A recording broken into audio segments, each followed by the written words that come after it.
Thank you very much. This is actually one of the most important panels of the day.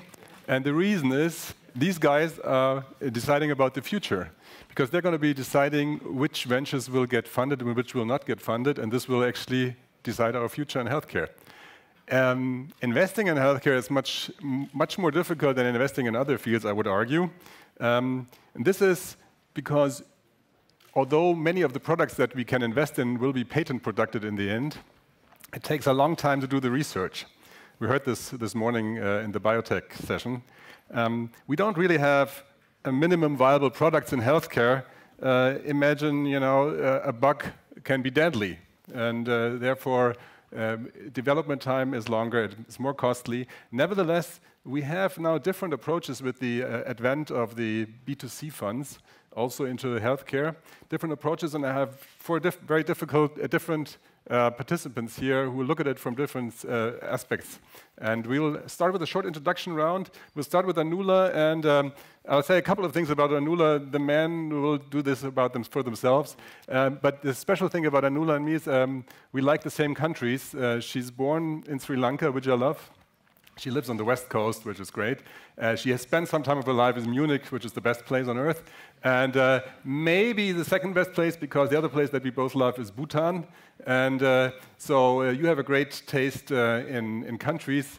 And I think you also have a great, interesting idea about in what angle to invest in healthcare, Anula. Thank you, Roman. So my focus in investing is on sex. It's between the differences between men and women, the two sexes, in their biology and how that manifests in the healthcare. And there's a whole lot of work coming out in this area, and I'll talk more about it because Roman's very strict about how long we can all speak. And my training is as a physician and a scientist, and I spent some time at Roche and learning about the pharmaceutical industry. Okay, maybe Guido can go on. Thank you. My name is Guido Hegener. I'm a former entrepreneur of two VC-backed companies, which made me run through a lot of emotional ups and downs, so to speak.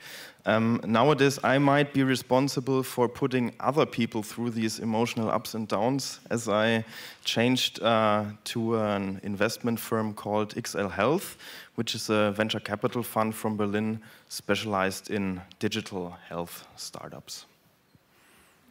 Benjamin. Hi, I'm Benjamin Joffe. I'm originally from France. I'm a trained engineer, but I haven't done much engineering. I mostly worked in strategy and actually worked in Asia for about 15 years. I lived in Japan, Korea, China, a little bit in Singapore and Malaysia as well.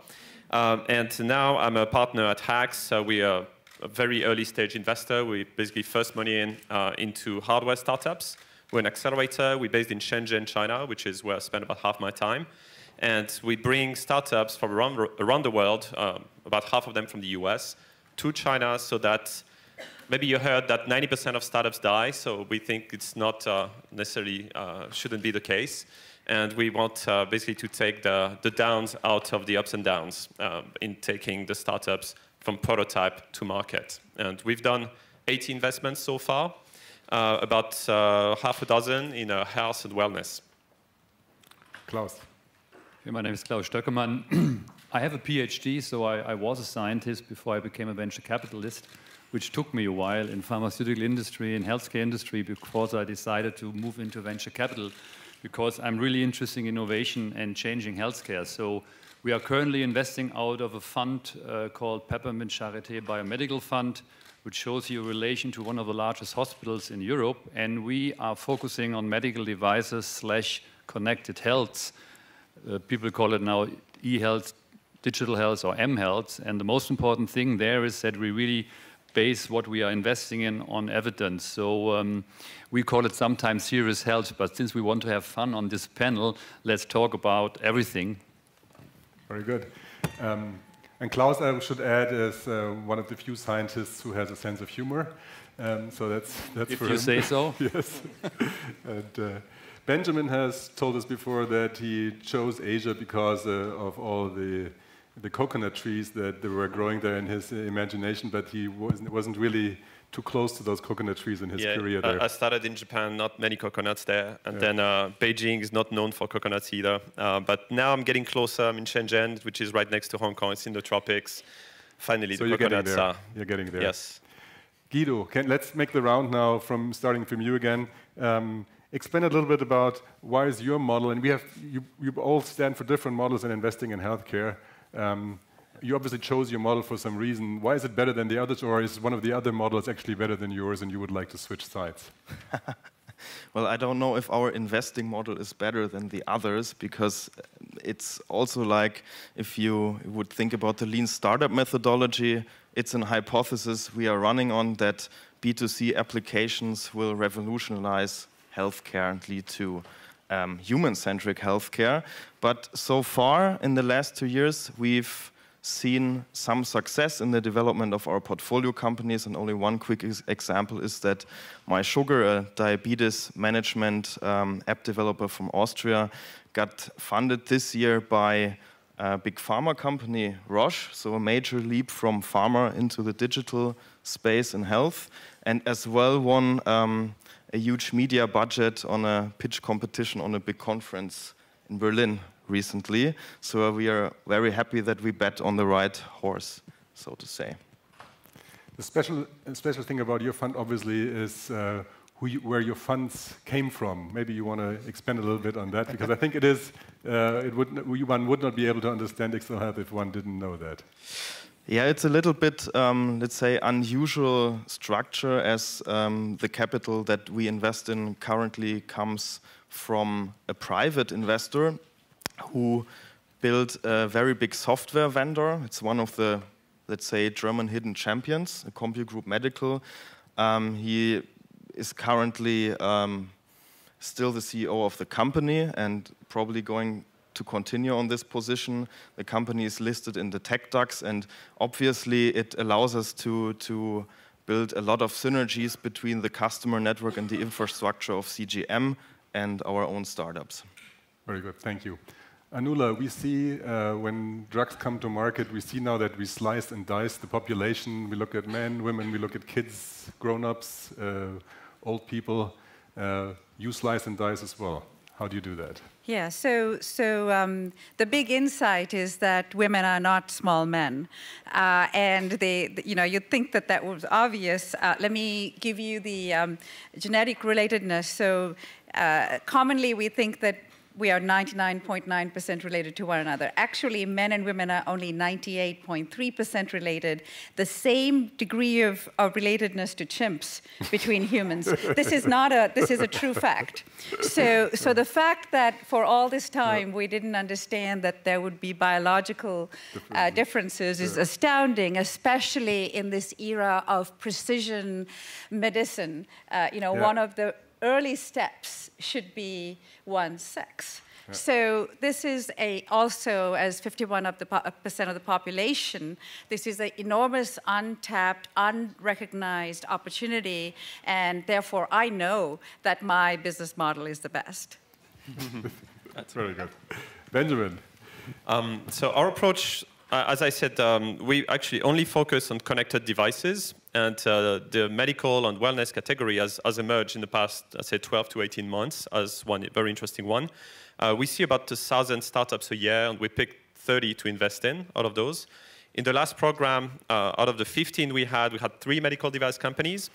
And interestingly, actually, they performed really well, because 2 of them, before the end of our acceleration program, managed to sign distribution deals over $1 million.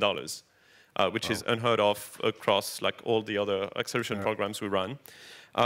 We think actually that what we try to do is take the pain out of the first steps, where the startups are really fragile and it's very risky to get to market, because typically investors today for connected devices will invest either in an experienced team, so people who already made it, like they're repeaters, or they would invest in an amazing demo, but then you have to have something that almost looks like a final product.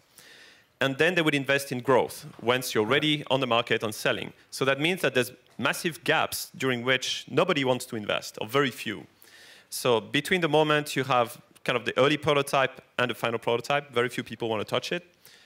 Between the final prototype and growth, where you have to do all the manufacturing, all the testing, all the certification, all the distribution, all the business, nobody wants to touch it either. Yeah. So we try to cover the whole spectrum up to the moment you start scaling.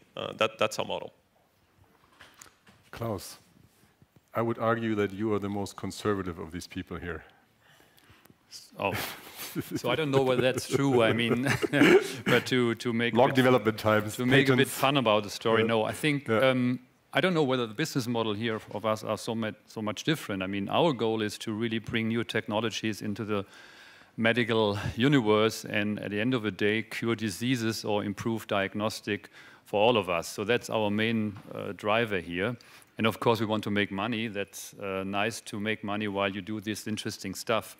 So what we are doing, and it's a bit similar, we're investing along the value chain, even doing seed investments up to market launch, go-to-market companies, which are really ambitious tasks for startups, as you can imagine, to move into the healthcare system, especially in Germany, while it's so regulated. We have done, out of the Reason Fund, we have done 7 investments. We have 6 first in this portfolio. This shouldn't sound arrogant, but these 6 companies are really the first ones who have solved a given problem. And I want to give you one example. Think about you getting blind because you have glaucoma.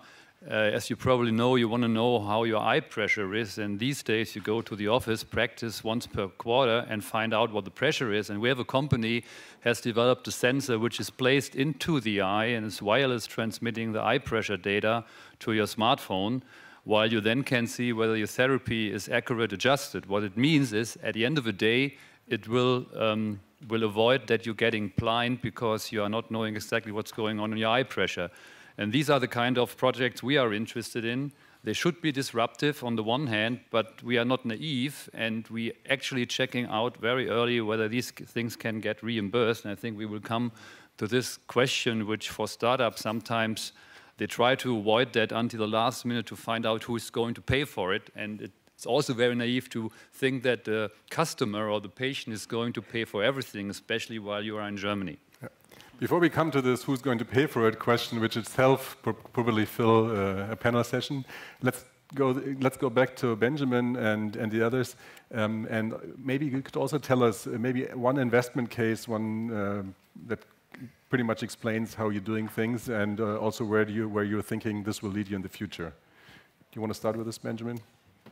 Yeah, probably have I'll go very quickly over 2 cases. One is very straightforward, like medical device. It's a connected insole that has about 100 pressure sensor in it. So it can map very precisely the pressure of your feet when you're standing, when you're walking, when you're running. And that's really useful for patients with diabetes because they lose sensation in their feet. And that helps prevent like sores and amputations. So this one had a pretty clear problem to solve, and they're going through medical certification, got a distribution deal, and we helped them go from the early prototype they had to a few iterations toward manufacturing so that they could be ready to actually sell.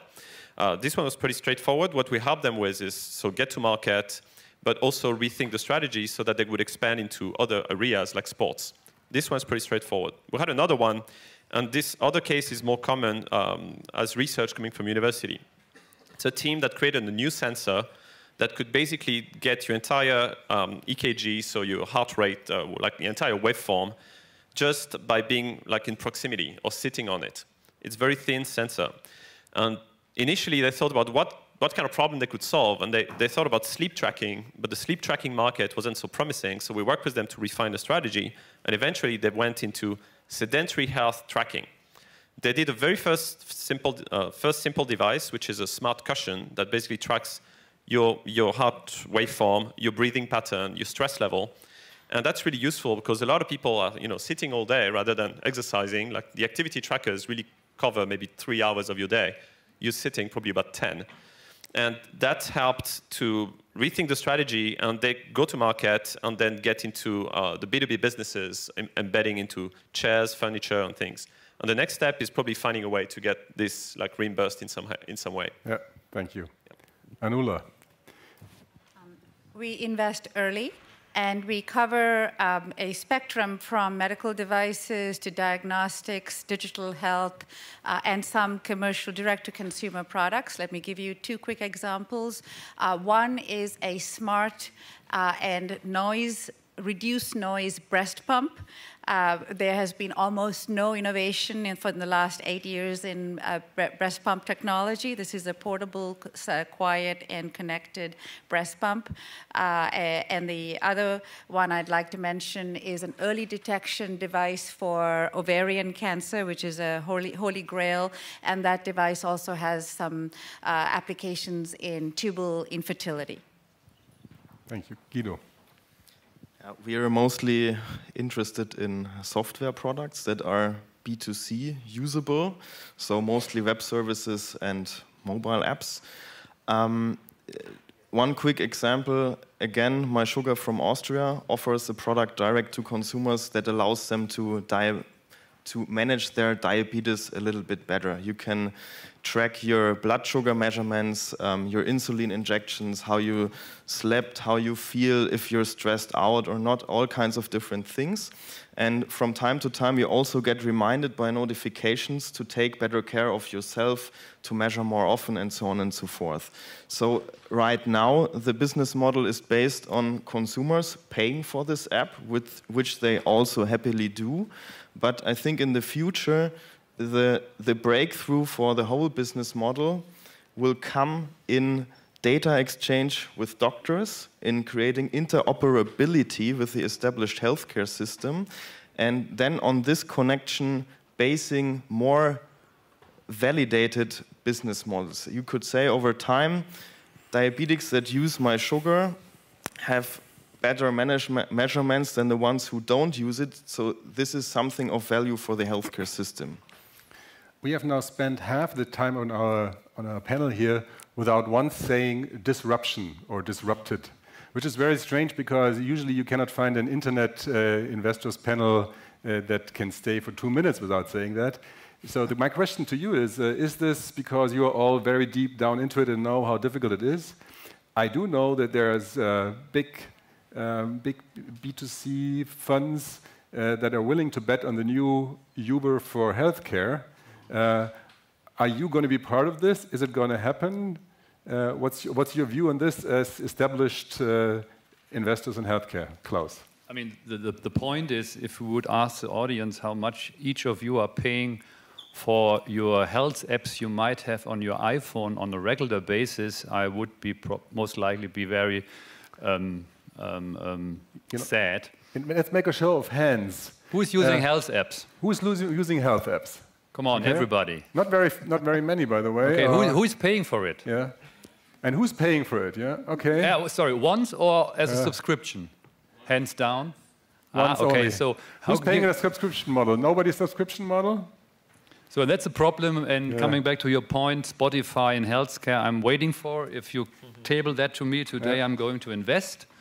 And that's my point on the differences between the countries. And obviously, if you're in the US, this might work easier, or in Spain. But in Germany, because of the system we have, it's really a problem to get a customer to pay for a service regularly. And that might change in the future. But that's the reason why we are a bit shy on the classical B2C model. I will have to give one example. One of our companies is having an app which you can download, and then you can play a game on the screen for kids with amblyopia, lazy eye. They are patched. You might have seen it. It went through the press up and down. And the parents of the kids are downloading it for the kid, and then the kid is sitting in front of a screen doing this game. It's more than a game. It's a stimulation. 20 minutes a day, and the disease is getting better and better over 90 days. You would think that parents are going to pay for it, and what we now know from now, it's 50% of the parents are willing to self-pay, and the other 50% are waiting that the health insurance company are paying. And this is in the target group. It's very emotional. This is kids, and still people are reluctant to pay for it. I would argue that I don't have a regular revenue stream that goes from me to Uber. So if I'm still looking for the Uber of healthcare, there might be some other models. Yeah, Benjamin, what's your position on that? We're pretty open-minded in terms of business models, and one I can mention is a company we invested in called BBB. They do a portable blood testing device that's connected and can eventually will be able to track up to 40 or 50 blood markers. So you'll be able to test your own blood at home. So for diabetics, it's obviously really important, but it can also be really important for regular people to just test if you have maybe preconditions, because there's diabetics, but there's also millions of pre-diabetics who don't know they're pre-diabetics. Yeah. So I think that when you have a model like this, you can have the device that can allow you to test maybe some basic markers for free, and then have a subscription to be able to have the whole range of tests, just like you would work with a lab. Yeah. So I think that could be like a pay-per-act model or a subscription model, and I could imagine a future where people get addicted to testing their blood at home. Yeah. Very good. Anula, you live in the paradise for B2C solutions. so what's your take on that? So I wanted to say that in the US, if you price something at around the cost of a copay, which we all have to pay for, which can range from $30 to $50, then people will buy it, because and if it's going to prevent them from having to go to the doctor or go to a lab or do something that's time-consuming, and you price it at that price point, that'll work. That being said, the two digital health companies that we have in our portfolio are both B2B. One's an enterprise software for insurance companies that provide it then free of charge to their patients, which is a pregnancy app, but it's not an app store app. Yeah. And the other one is a platform for HIPAA-compliant texting. But there's a price point at which people will pay, and the other point in the US is that the 80% of the healthcare decisions, payment decisions, are made by women. And that has not been recognized, and this is another area of our focus. Yeah. So where do you think, Guido, that the disruption in healthcare might come from? Yeah, I also don't like to talk about disruption so much, because nobody likes to be disrupted. It always sounds like an attack, and I think it's more a situation that you need to work together and to contribute to something new, in which also established companies play a major role, or can play a major role. But coming back to the B2C, I like what Klaus said, which was that in Germany nobody really is used to paying for health, and maybe in other countries it's a lot different. So we see a very heterogeneous landscape in user preferences, if you want. But still there are some models that we at least see on the market where we could imagine that people would pay for it over sooner or longer, or that they get reimbursed later. So the quest for the sole entrepreneur here is, at least in our opinion, that you need to find a model that works a little bit in the beginning, gain a lot of user traction, have the best product, and then later integrate towards health insurances, pharma companies, doctors, and so on. But then you are already best in class. You are already market leader. You are already working with the best product. And that's the best precondition in order to enter reimbursement. At least that's our hypothesis here. Okay. Yeah, I mean, the problem is that insurance companies don't want to work with startups. I mean, startups are not seen as reliable partners, because we're not sure they're going to be around for long enough. Yeah. So I think if you want really to disrupt or make a significant impact on the market, you have to have something that delivers immediate value over the existing solutions. So our way to pick startups is to find if they have something that's 10 times better than what's on the market. I want to give an example there. Is one company that is targeting bladder fullness tracking. So might sound kind of a strange thing, but there's actually a lot of seniors and people in wheelchairs who have incontinence problems. And the current solution is after-the-fact thing. It's basically either you go to the toilet like 10 times a day to avoid having problems, or you buy adult diapers. And that's a multi-billion-dollar market of after-the-fact thing. So this is a tracker that will tell you how full your bladder is so that you can plan. And that will potentially make a big dent into this market. And the problem is that, can it get reimbursed? And does it have to, considering that you're going to compete with, if you're an adult and you need diapers, it's probably $1,000 budget a year. So you could sell a device for a few $100s and still, give value to consumers. Yeah. So that's one way. And now we are right in the discussion of who's going to pay for it, which is one of the main things that's different in healthcare than in B2C, because we usually have somebody using it and somebody else paying for it. And Klaus, you have some experience with that as well. I think the good news is in Germany, startups can talk to health insurance companies, and some of you in the room I know have talked already to health insurance companies, and this has changed over the last 10 years. So since I'm in business 15 years, it was very hard to talk to a CEO of a health insurance company. These days, they are also very interested in innovation. You can get access to them, and then you actually have a very fair, open discussion on what you have to do to get into this public health reimbursement system. And all our digital health companies, at least 2 of them, I mentioned the one with the game, Catena Vision. You're wondering, this is reimbursed by the Barmer, it's reimbursed by AXA, it's reimbursed by more and more public health insurance companies with a decent amount, and that's the software actually what is used for treating these kids. So it can happen. However, as a startup, you have to find your ways into this health insurance companies, but I wouldn't say that they are not open. The problem is, and I think that's the same in other countries, it's a public health insurance companies, they have to see evidence that what they are reimbursing is making a difference. And I agree with you, it's sometimes on the short term rather than on the long term, but if you can prove your effectiveness, then there's a high chance that you get into the reimbursement system. And therefore, we like to invest in this space. All of our companies, I think we will get reimbursed, and so it's a good start for making money with these companies.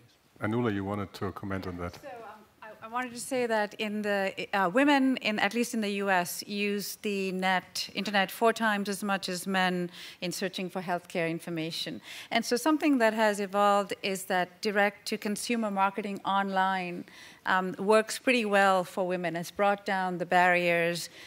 You don't have to have a sales force. At least you can launch first without a sales force. So for example, one of our portfolio companies has a disposable product for stress urinary incontinence, and that has been launched online. Another way to get things into people's hands, and people, it seems, are more willing to pay out of pocket, is, for example, using Kickstarter campaigns, which again, because we cover the direct-to-consumer space as well.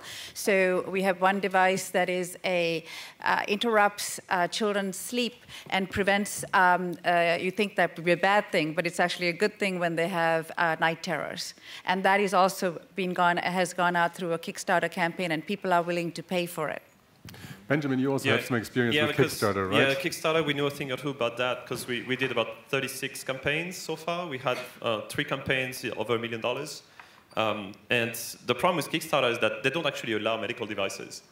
So if you want to go through Kickstarter, you have to go through a kind of wellness route. So you have to be really careful about your claims. And for startups in a medical device space, I think it's the same whether you go to Kickstarter or try to go straight to market, is that if the terror for startups is going through FDA because it's going to take them a lot of time and money. I mean, it's really great because when you get it, you legit. Yeah.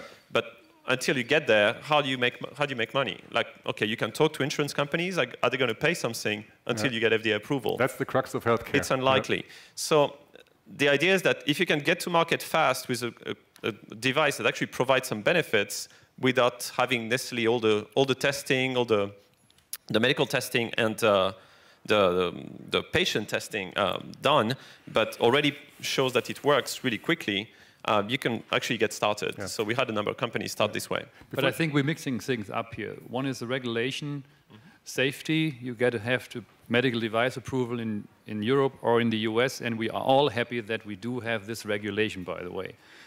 Next comes then, if you have that, then you have to have a go-to-market strategy, and then you are in a self-pay market or you are in the reimbursed market.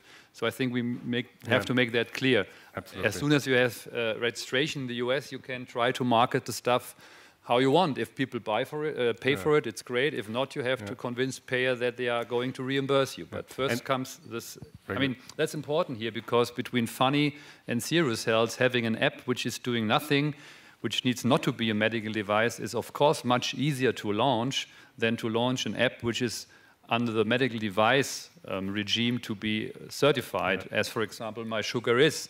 There are a lot of diabetes apps which are not certified, and you wonder why. Yeah. And I think there's two hurdles in general. There's registration, as you pointed out, and there's reimbursement. And reimbursement, obviously, is the holy grail of healthcare. Once you're reimbursed, there are no more sorrows. But until you are... That's not true. Until you're reimbursed... No, well, I know. That's right. That's true. You have some examples there. I agree.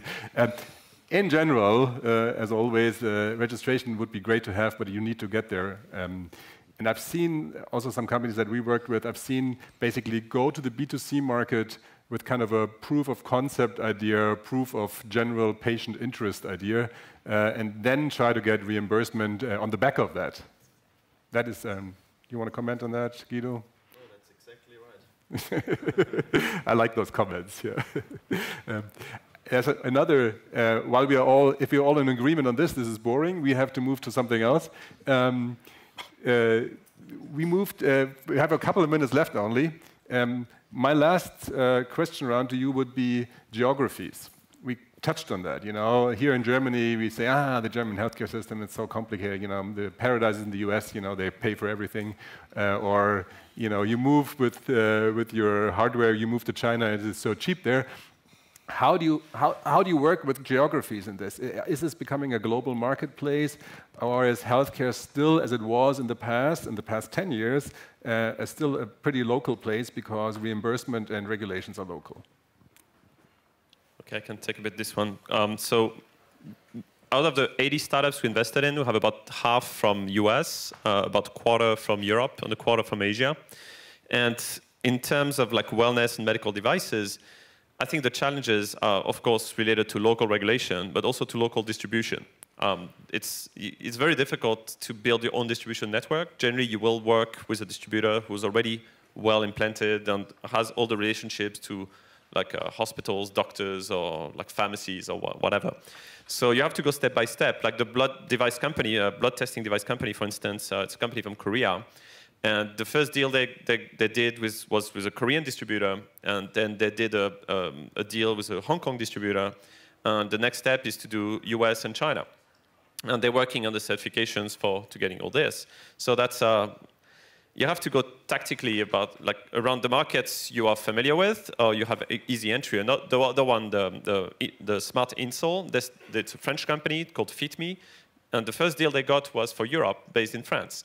And the second market they're going to look for is US. So look at where you can start strong, and then what is the biggest market you can target. Klaus and Anula then? Yeah. I mean, the thing is that there's differences, but not so much. We have also a diabetes company which has not only an application and software, it's also a smart insulin pen, which is connecting the pen to the cloud and transmitting all the data.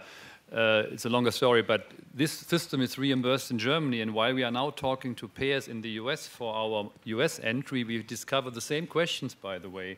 Please show me evidence that you can reduce costs by using such a system. And if you go to NHS to the UK, same will happen. So it's not so much different for a startup, however. The challenge is to do it step by step. You hardly can do all countries in one row. You have to start with your home country most likely, and then if you have enough money, you can go to the US because it's a very clear market all over the US, and then you get reimbursement, I guess, as you would get it in Germany or with NHS. You have to prove basically evidence, and cost effectiveness or positive impact on cost containment is a major thing, besides quality of life, of course, but you have to prove it, and you can not be naive and think people will pay for it if you have not proven it, period.